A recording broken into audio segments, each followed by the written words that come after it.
we are able to get the dividend, the key benefits that we are able to run away with. The thing is, are we going to do this conference hard for an establishment of a TVET fund in order for us to, be able to be financially independent? Like she said. We'll continue. So let me come back to you again. We used to have polytechnics in this country, and then at a point we decided to upgrade them to the... I, as a practitioner, TVET practitioner, see this. I have two opinions. One opinion is, yes, it's good for us to have a center Omar TVET practice. So the focus for me should rather be stationed at the base. Then you have the opportunity to go there, sharpen your skills, improve upon what you have, and also the new technologies, and come back and then continue with your practice. Recently, I feel things. I want to say that, see, at the technical university level, this is the product we are developing, maybe for national development, for national something. But that is where I sit, and that is the view I have, and I'm very, these are very strong views, and I am standing by them at any time. I discuss it openly, and will agree with me that you, at a point in your life, believe that something serious has to be done about TVET. Good afternoon. So my journey in industry actually started about 26 years ago, working in the metal and fabrication projects that you're given working drawings and you work with artisans, as my fellow panelists said. They can't sit at the table. And now, when we get onto these projects, usually the artisans or the workers we're working with all come from outside Ghana, because we're chasing quality and we're chasing precision. Retrain and upskill my artisans so that we could take up big projects. And I make reference to even just next door Nigeria. The Dangote, oil refinery, which is one of the big, we're looking at a niche market. The issues around local content, our oil and gas industries, mining industries, high precision industries, and that's where we recognize those issues. Earlier panel discussion. I need you to emphasize at this point, how has your context demonstrated the importance of TVET to national development, and what has been done over the years to give it the... That's a lot of you don't have to do the math. That's a lot of extra people that we're going to need in that industry. For welders alone in the U.S., we've got, by my count, and I'm sitting more than around 5,000 what I've got in the U.S. today, to meet the capacity targets that we've got in the United States. So it's important. And the U.S. has made it now a national priority. One of the top of the executive branch says, yes, nuclear careers will be a national priority. Now, one thing I want to bring up on that, and I've got a lot of other stuff that I wrote about. I'll probably ignore. You all know that I don't follow this stuff. A lot more of those people working at the shipyards. And one thing, I wore the uniform of the U.S. Navy for 21 years, and people always used to thank me for my service. Thank you for your service, Brian. Thank you for your service. And that's always good. And I'm sitting among a partnership. You all are serving a greater good. And I think getting that message out to those who can embark on these technical, these vocational careers, making them understand that this isn't actually producing the infrastructure that your country needs, that your nation needs to be successful. Without the energy infrastructure, your nation folds.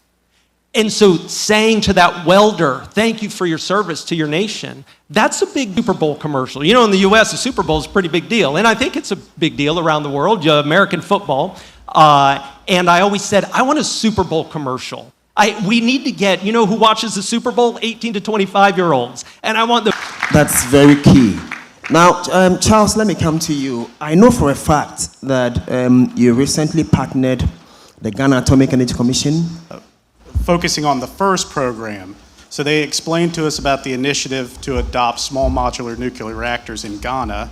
And part of that process is vetting to make sure we've got the workforce capable to set a baseline. It wasn't to say we needed to meet a certain level.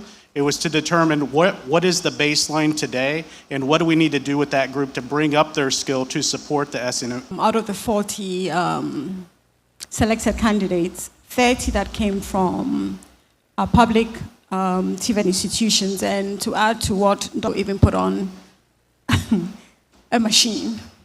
And so out of the 40 that were selected to go through this baseline assessment, all in a program, 5 came from DTI, so 5 of all our instructors made it.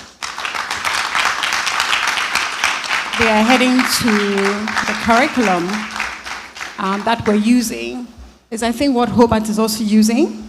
So it's not anything that was new to us. We also have invested heavily into assets. And so for us, right from... All right, Mr. Kon, let me come back to you. So Africa is investing heavily at this point in infrastructure and industrialization, including... Where you would have gotten the values that the society or your country wants to dwell on. For instance, now we're looking at nuclear energy because we need power, we need energy, needs assessment. Because for you to just come up there and start, fielding a program, it doesn't make sense. You may not really get what you want. You decide to, start developing a program or designing a program. It has to be such that the students, we have their representatives there. The parents who have instructors would have been given a kind of rudimentary training. Because when you talk about assessment, you're talking about... Yes, the TVET discussion always generates interest. I agree with to hand over this future too. And for us, when you said Africa is investing in infrastructure, is it human infrastructure or road infrastructure? And we need skilled human resources to implement government policies. Here we are. Now, sometime last year, I look at the curriculum, I look at the calendar. Then I said, this calendar is grammar TVET.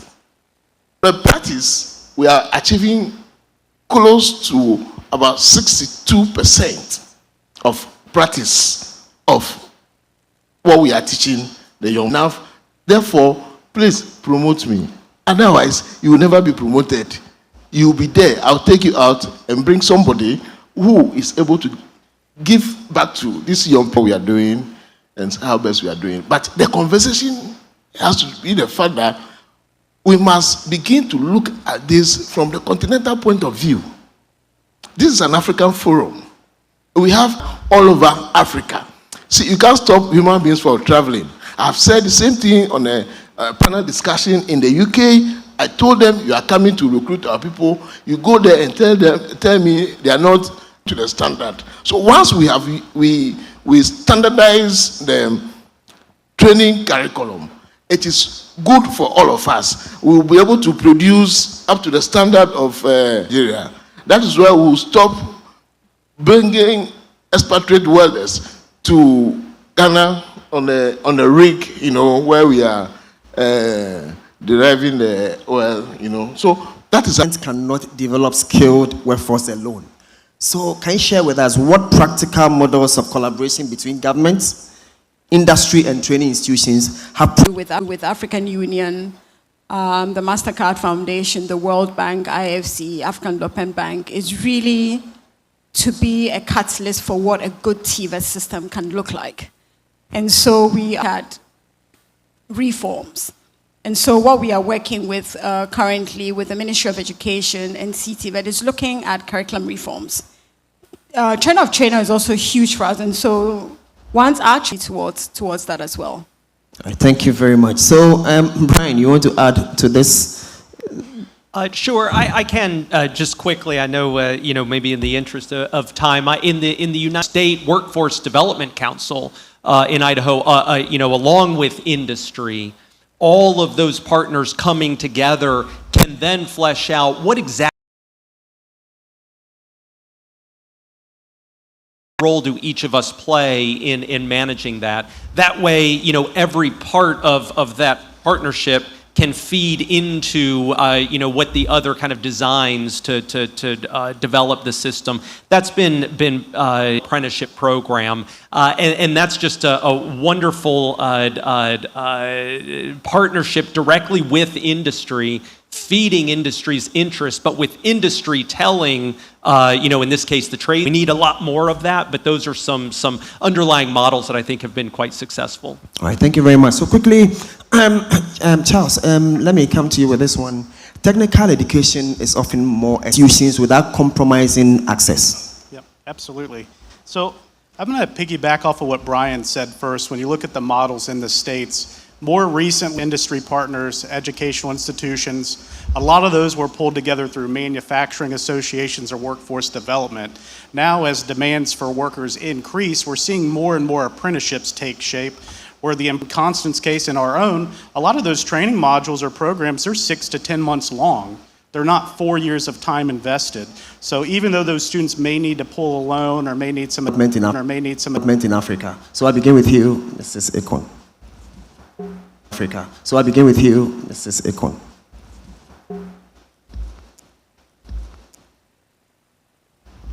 Ten years from today, God's willing, if we are alive, a workforce that, if we are alive, a workforce that will give us what we need, that at the end of the day, we will not be depending on foreign. Two more. So Brian, you want to tell us how success should look like? Sure. What does success look like? How success should look like? Sure. What does success look like in 10 years? Like in 10 years, African welders, African pipe fitters, African welders, African pipe fitters, African. So my last one is to move Ghana's capital. So my last one is to move Ghana's capital index that currently sits at 0.45. So your average young person is only productive till the age of 40. How success looks like in 10 years, and that's not going to just be matching. We'll have to look at how we translate, and that's not going to just be matching. We'll have to look at how we translate the insights that we have got from this discussion into concrete actions, so that in 10 years we can be. Thank you all. Thank you. The panelists. Two strong statements I picked up. If you do not train them, don't and answers, because we've gone so much into our coffee break. So this is a time So this is a time we can go. But we are reconvening here exactly at 4. So what it means is that you have 15 minutes for the coffee break instead of the 30 minutes. And please come back exactly 15 minutes.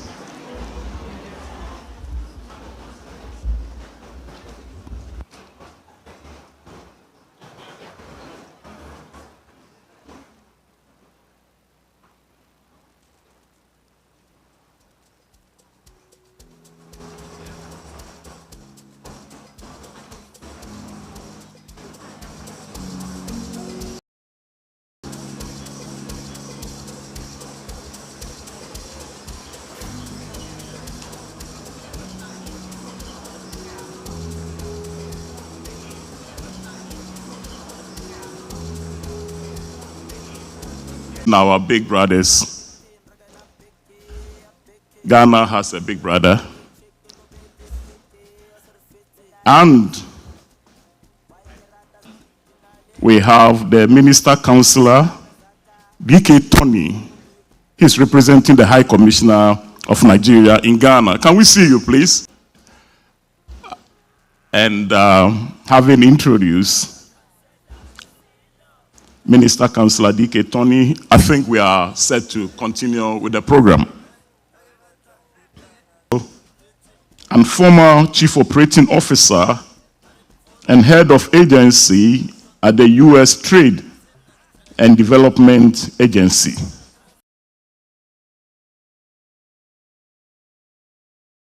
General. A bigger round of applause than this, I guess. Thank you. To kick off the final session of the day on operational competence and readiness.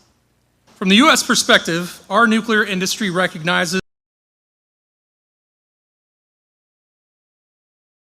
a human capital program.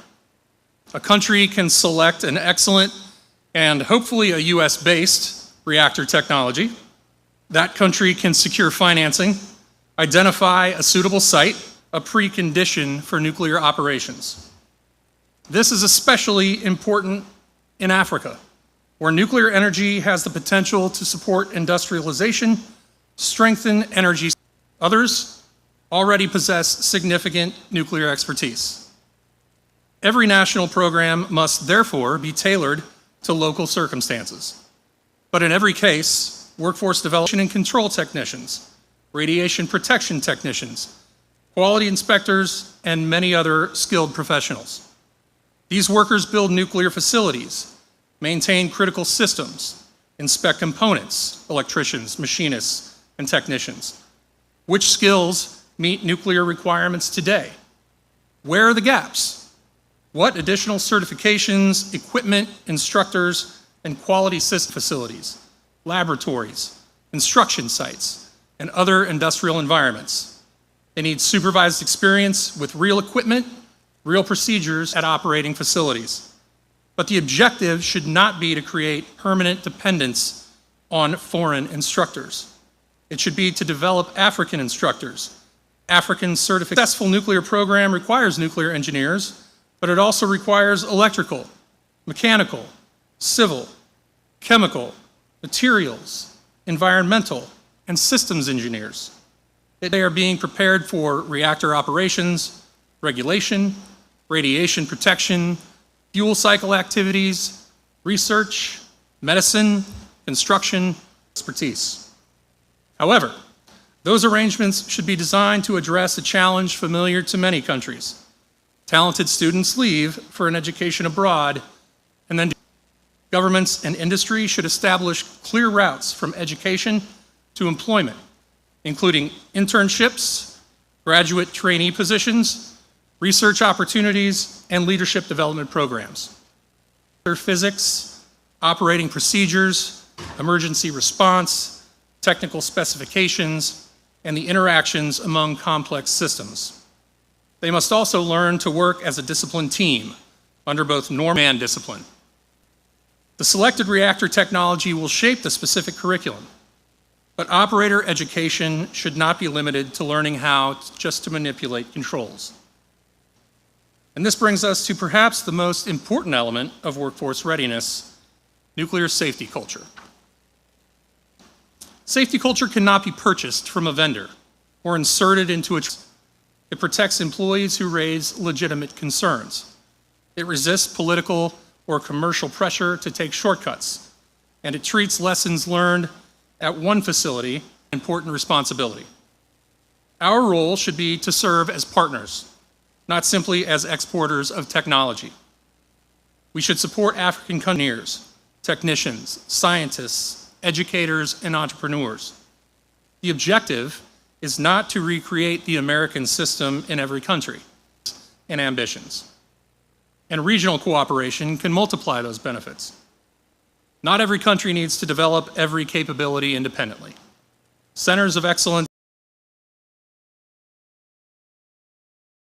in reactor operations, radiation protection, nuclear safety, security and safeguards, regulatory practice, and emergency preparedness.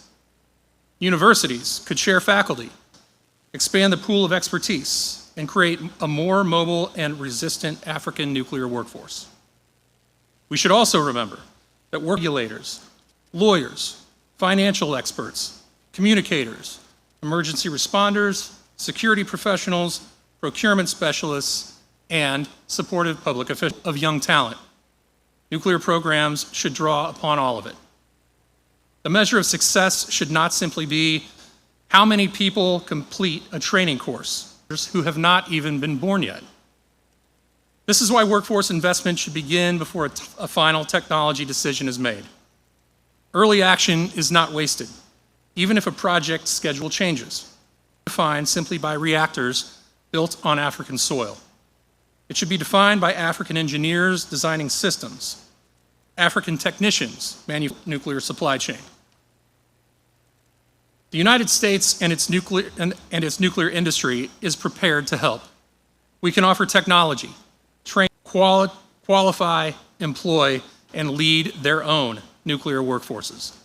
If workforce planning begins only after construction starts, it's already too late. Universities, operators, regulators, and educators with the same seriousness that you invest in concrete, steel, turbines, and reactor systems.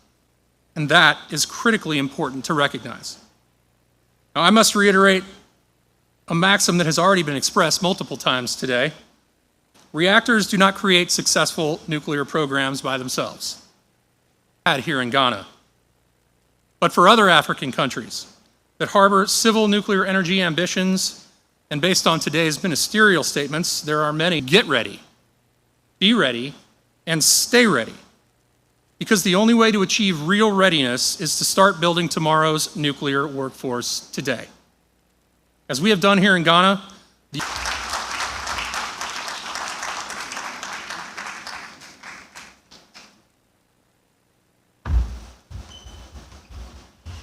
this will have an occupation in nuclear space. To go look for the copy of this speech and read, purchase from a vendor, you need to build it out. And again, the workforce we require in this nuclear space cannot be developed overnight. Powerful speech there. And again, highly recommended to be read by all. Next, we're going to have our panel for the gala dinner tonight. It's available behind the decks at the back there. So when all is said and done here, you pick your ticket. The U.S. Nuclear Regulatory Commission, and it's in the person of Mr. Shaka Walker. It's Mr. Shaka Walker. Yeah, there he comes. Oh, okay. It might be small, but it's mighty. Good afternoon, everyone. I've been looking forward to this panel all day. Over 70 years, close to 70 years of nuclear experience up here on this stage right now. So we're planning to really deep dive in. People are the key to unlocking the potential of nuclear power. They can be the key or they can be the lock. And I think it was Mr. Ansa that said it earlier. And so I wanted to start with you, Dr. Yamoa. Let's start with the foundation, okay? We're gonna an existing fleet or reference simulator. Standing up licensed operators is could be one of the hardest hurdles. And that's a perspective that operator licensing, they said we're gonna go from pipelines to pathways. So developing a pathway for these operators could be a challenge, often creating somewhat of a bottleneck. It is like the U.S. Department of State's first program, the Department of Energy, and bringing the Regional Energy Training Center here to Ghana. This is not something that cannot be done. It's all about planning and timing, being focused. But I look at it from two perspectives. One, through the educational part. My colleagues at GAIEC and some at NPG and the regulatory authority. So we have a very good foundation in terms of the educational pathway. And we're building upon that. Power plants, the hydro plants, the gas industry, they are the same people that will be needed in the nuclear industry. We need to bring them up to speed in terms of the nuclear workforce dynamics, safety, security, and being able to understand the various technicalities when it comes to nuclear operation.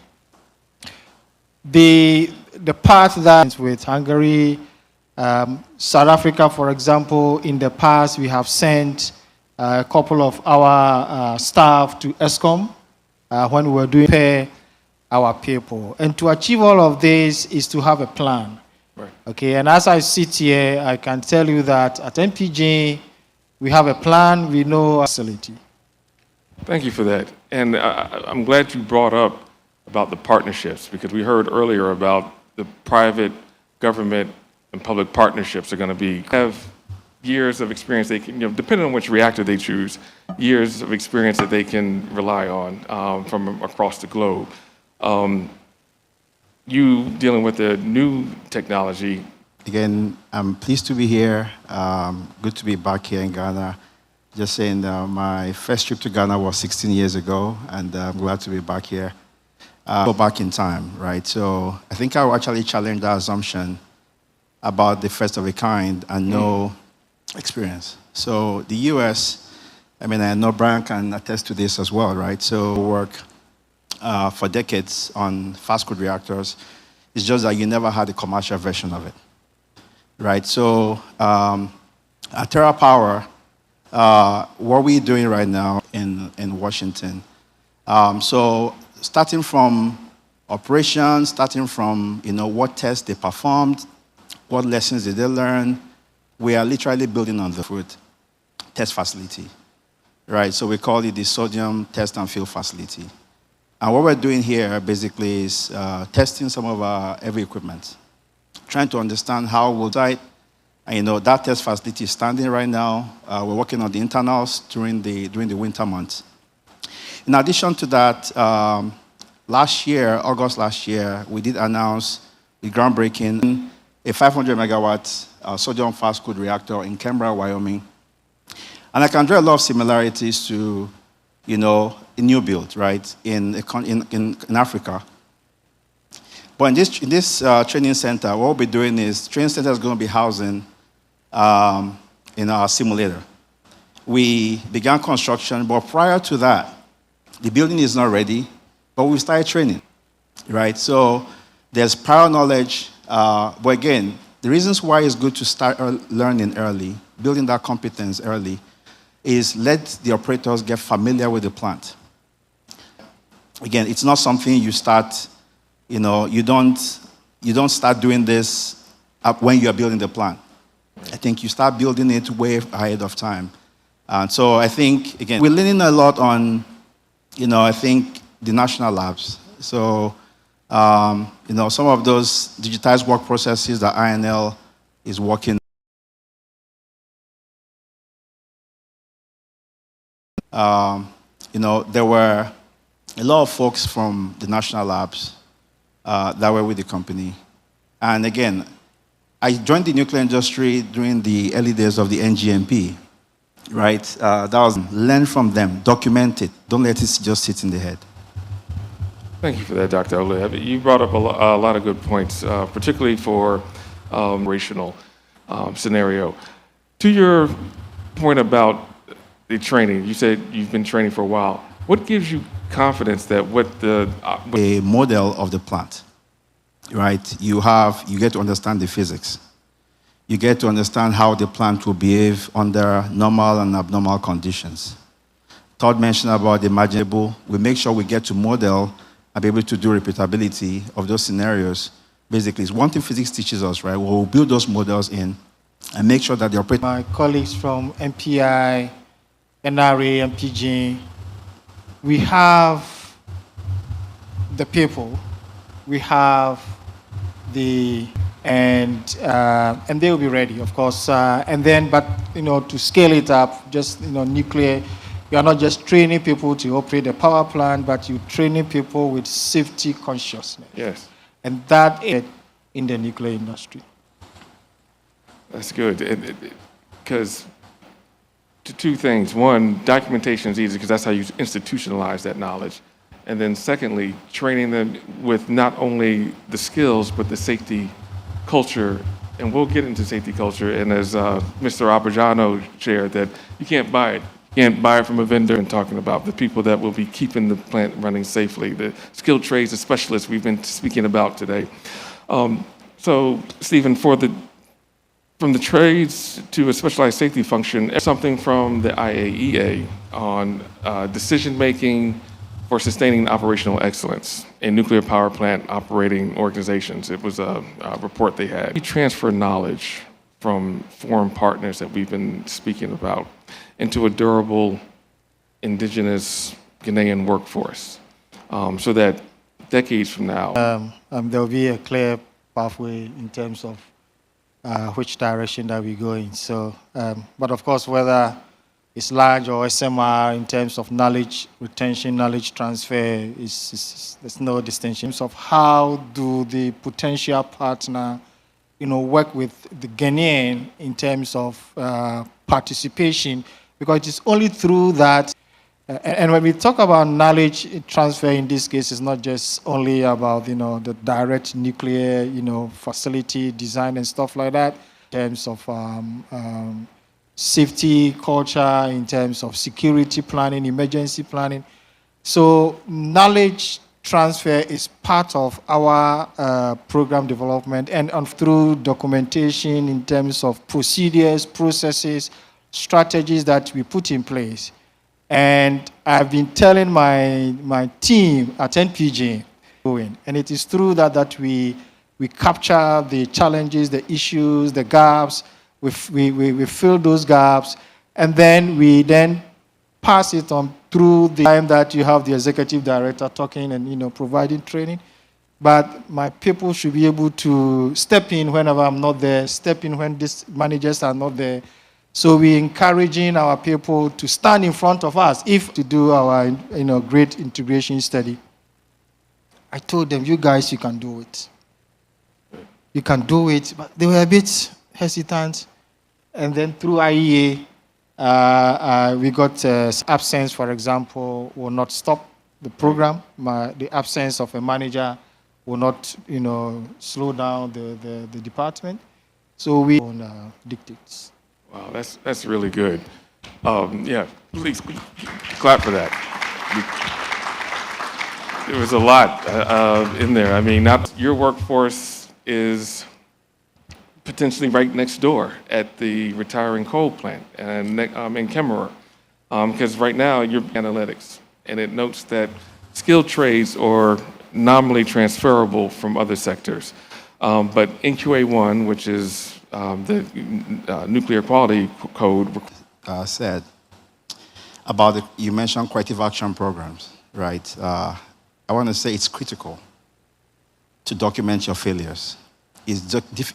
Culture plays a role here, right? Culture plays a role here. And again, no offense, but I think for our leaders, I'm really happy to hear you say that, Stephen, because for the leaders in the room, right? Yeah, you can own it, you can deny it, you have failures at one point in time or the other. So that's just my plug on that one. I hope that's accepted. That's a good plug. Plant, 750 megawatt coal plant, scheduled for retirement in Kemmerer, Wyoming. I would go into the community to say, hey, we're not replacing coal, right? And I'll tell you this for now, that, we have, so far right now, we have a lot of workers at the coal plant, at the need to learn. The mechanical engineer working in the plant understands how the equipment rotates, right? What we're doing here basically is there's an additional, I call it the new, when the announcement was made, we had the CEO of Pacificorp, who is our partner, basically made an announcement to the workers at the plant, and did indicate that those that were interested in supporting it's going to be a daunting effort, honestly. So one thing I've learned, since I took my role as a site infrastructure, basically was, again, how much of a need there existed for folks on the construction side. Today we battle with, I think Todd touched on that earlier, our Dangote refineries in Nigeria. Again, that's just one plant. It's refinery, right? It's not nuclear, ASME, NQA1. That are working industries, that are working in the mining, that are working in petroleum industry. Start from some of those people. Identify what you need. Identify the training that's required to get them to where you need them to be, and start doing that now. You mentioned Naughton. Is there, when you're looking at the workforce and the skills, is there a line that is drawn that when you say, no, these skills just really won't? That's required. Okay? You have folks that work in the coal plant, the indicated interest is, hey, you know, want to do this. What you need to do is just let them understand this is what needs to be done. That definitely, I mean, that's not the role for them. So that becomes an easy way to take it out.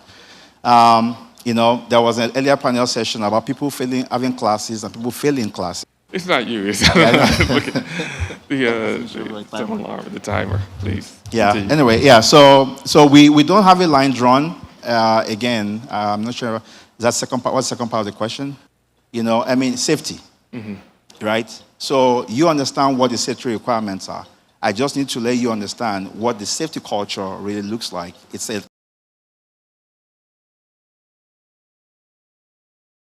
right, if they're willing to learn. Thank you for that. Thank you for the. We've been talking a lot about culture, and I would say when culture is partly built through outsides that must be built before fuel load, and it reaches beyond just the operator to the national and local responders. As being one of the, you know, this early plant receives fuel. Yeah, thank you. So we yet to start the site characterization. Agencies and institutions involved when it comes to emergency preparedness and response. We have under the national security with the research reactor that we have and the NRA and then the institution responsible for disaster management collaborate. We are working with the Nuclear Security Secretariat to begin a threat assessment study. The kind of you know, emergency things that we need to put in place.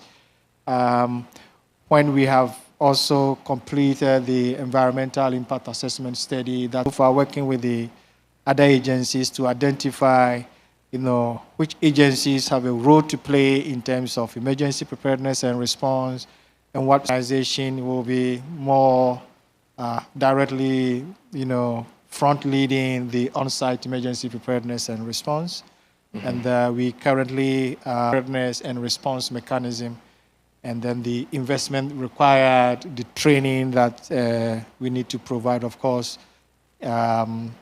delivered to site will be to have had the core team in terms of the emergency team, the coordination, and then that we can,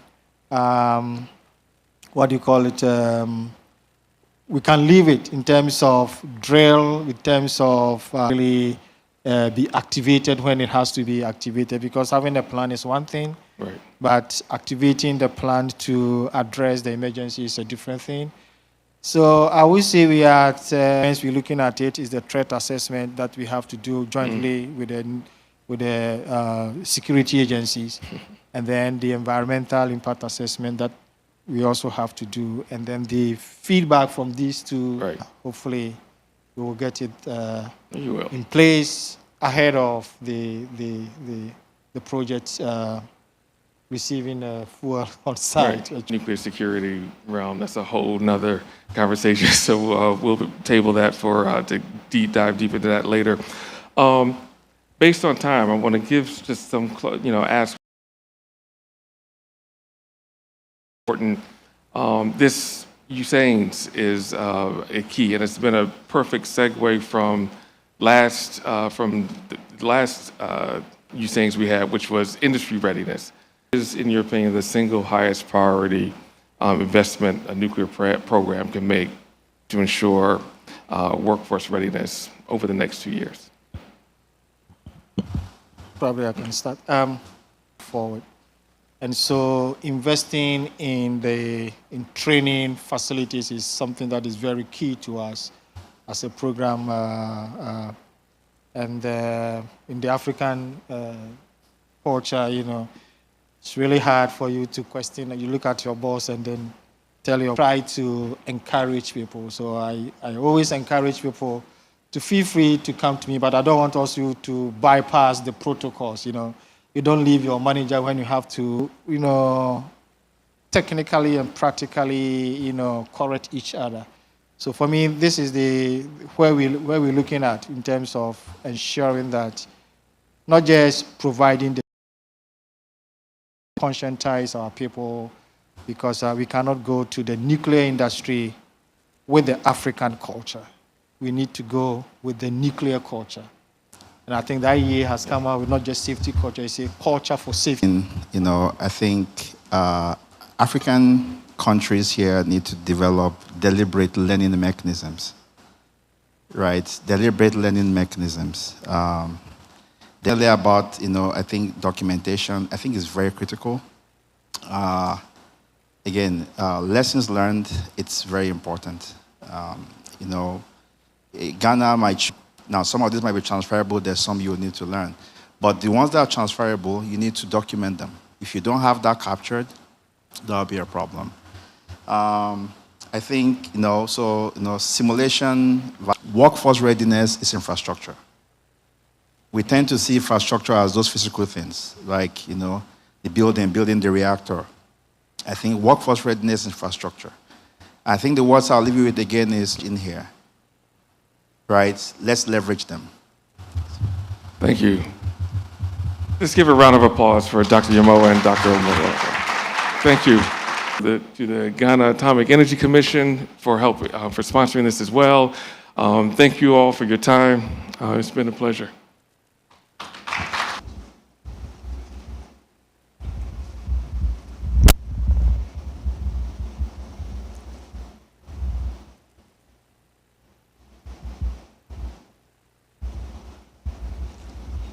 Announcements. Once again, I want to remind you that for the gala dinner, you need to go backstage to pick your ticket. Please go there for your ticket. And then again, here you should remember to bring your tags tomorrow. We will have to scan them. And lastly, we want to thank everybody for being here. Some came as early as 7 o'clock, and you've been here till now. Tomorrow we're starting exactly at 9 o'clock. 9 o'clock on the dot tomorrow. Thank you.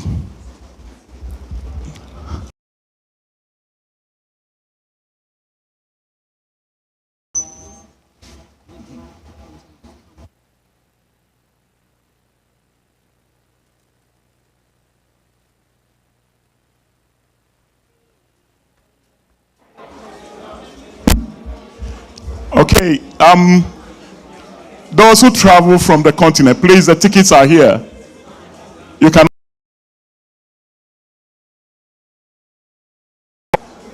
Thank you. Okay. Okay. The ticket on the table over there. But those who travel within Africa, you can come here for yours. Those who traveled within Africa, you can come here for the ticket. But otherwise, all of for your ticket. Thank you.